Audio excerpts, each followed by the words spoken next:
Handa na ba kayong marinig ang kwento ng alamat ng pinya?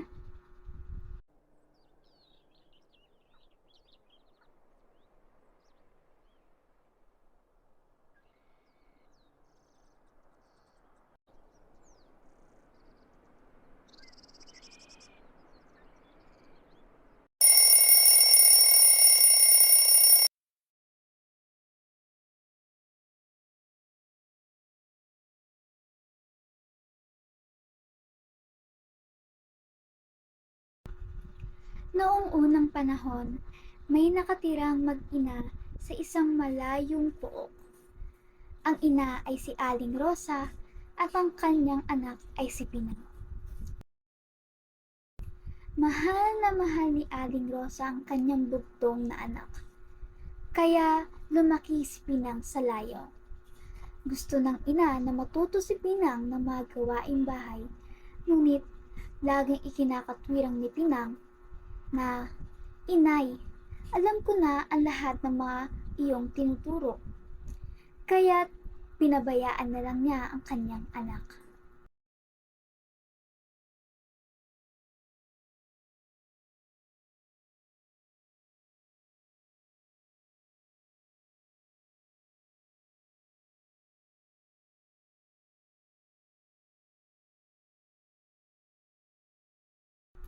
Isang araw, nagkasakit si Aling Rosa. Hindi siya makabangon at makagawa ng gawaing bahay. Inutusan niya si Pinang na magluto ng lugaw. Isinalang ni Pinang ang lugaw, ngunit napabayaan dahil sa kalalaro. Ang lugaw ay dumikit sa palayok at nasunog. Nagpagpasensya na lang si Aling Rosa dahil napagsilbihan naman siya kahit papaano ng anak. Nagtagal ang sakit ni Aling Rosa, kaya napilitang si Pinang na gumawa ng gawaing bahay. Isang araw, sa kanyang pagluluto, hindi niya makita ang posporo.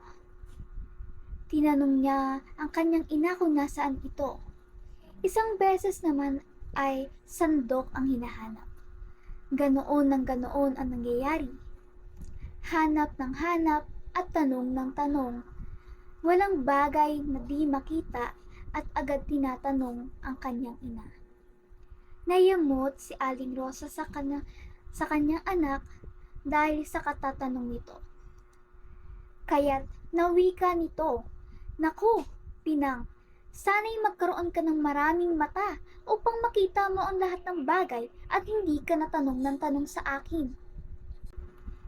Dahil alam niyang galit na ang kanyang ina, ay di na uminig si Pinang. Umalis siya upang hanapin ang sandok na hinahanap. Kinagabihan, wala si Pinang sa bahay. Nabahala si Aling Rosa. Tinatawag niya ang anak, ngunit walang sumasagot. Napilitan siyang bumangon at maghanda ng pagkain. Pagkaraan ng ilang araw ay magaling-galing na si Aling Rosa.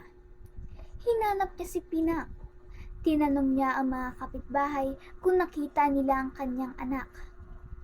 Ngunit naglahong parang bula si Pinang. Hindi na nakita ni Aling Rosa si Pinang. Isang araw, may nakitang halaman si Aling Rosa sa kanyang bakuran. Hindi niya alam kung anong uri ang halaman na iyon. Inilagaan niya mabuti hanggang sa ito'y magbunga. Laking pagkamangha ni Aling Rosa na makita ang anyo ng bunga nito. Ito'y hugis ulo ng tao at napapalibutan ng mata. Biglang naalala ni Aling Rosa ang huli niyang sinabi kay Pina, na sana'y magkaroon ito ng maraming mata para makita niya ang kanyang hinahanap. Tahimik na nanangis si Aling Rosa at laking pagsisisi dahil tumalab ang kanyang sinabi sa anak. Inalagaan niyang mabuti ang halaman at itinawag itong Pinang. Sa palipat-lipat sa bibig ng mga tao, ang Pinang ay naging Pinya.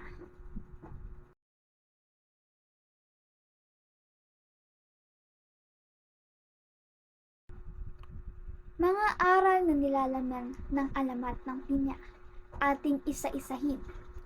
Una, mahalaga ang pagtuturo ng mga magulang sa kanilang mga anak.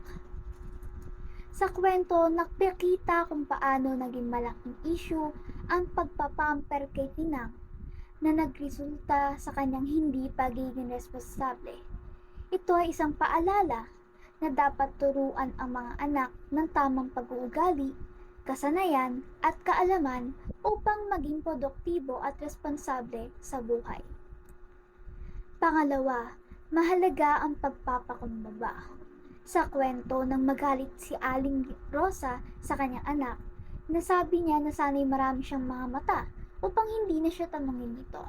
Ngunit nang mawala si Pinang, nagsisi si Aling Rosa at pinangalanan ang halaman lumilitaw sa kanyang bakuran sa pangalan ng anak. Ito ay nagpakita ng kanyang pagpapakumbaba at pagmamahal sa kanyang anak. Ang pangatlo naman, dapat nating matutunan na tanggapin ang ating mga pagkakamali. Sa alamat ng pinya, nagkamali si Pinang at naging dahilan pa ng masamang epekto sa kanilang tahanan. Ngunit pinatawad siya ng kanyang ina at nagpapakita ng pagmamahal at pagpapatawad. Ito ay isang magandang halimbawa na napagpapakumbaba, katapatan at pagkakaroon ng pagmamahal sa kabila ng pagkakamali. Ang pang-apat, dapat nating pahalagahan ang bawat bagay sa buhay.